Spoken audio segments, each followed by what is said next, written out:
Art rooms are fully immersive, not your traditional galleries, but they are created by the world's leading contemporary artists. So the world, it's going to make you feel like you're being teleported to other worlds. There's audio, visual, immersive environments that are all relying on the viewer as the participant to complete the artwork. Where are we heading into right now? So this is Team Labs, universe of water particles and flowers and people cannot be controlled. So this is multiple works in one. We have a full flower state right now. As you could hear that chime, that shows people are interacting with the work and it's capturing their touch. When people hover over the flowers, it causes them to wither and die. And if you stay in one spot, it starts to bloom around you. So what was the, I guess, concept or point the artist was trying to... So a lot of Team Labs works deal with the themes of birth, life, death, and regeneration, and our impact on nature. But when a flower is gone, it always regenerates and blooms again. And outside of flowers, we also have a rain component too. Yeah, so this room, you'll see it starting to happen over there. Eventually, the whole room will be fully consumed by waterfalls.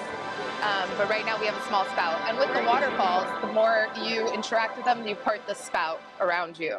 Another breathtaking exhibit is the Pulse Topology installation. It features 3,000 light bulbs, each flickering to the heartbeat of a previous visitor, creating a living heartbeat tapestry.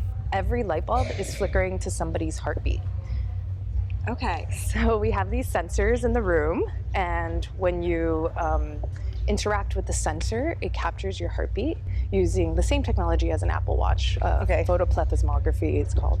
So it's capturing your biometrics, and then it's going to shoot it up into the canopy above us, and it will stay there until 3,000 others erase it. I'm going to put your hand right under it, a little, right there. Keep it. White light is capturing your biometrics, and then in about a second, we'll see it pulsing above us. Here we go. So this area of the canopy is you. It's so eerie. My heart is like beating faster now, I think. Because everybody's listening to you. Yeah. If I And so now when you remove it, we're gonna watch this like small wave come over the piece, and that's gonna get us to where your light bulb will remain. Oh, all the way over here, sorry. So that's your light bulb.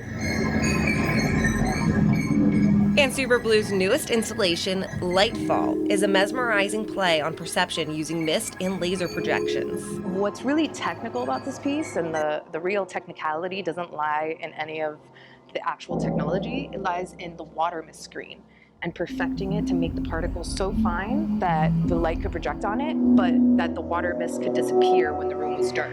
So when you're saying a water mist screen, it's not like a 2D screen that we're used to seeing. No, it's a water curtain. And funny you say 2D, the artist has spent most of his career trying to break away from 2D.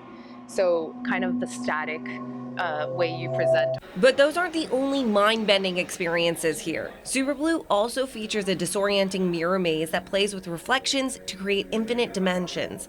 And for something even dreamier, their cloud art installation allows visitors to walk through artificial clouds, making you feel like you're floating in the sky. Superblue is pushing the boundaries of what art can be, but they need you to be there to complete the picture and become part of the story.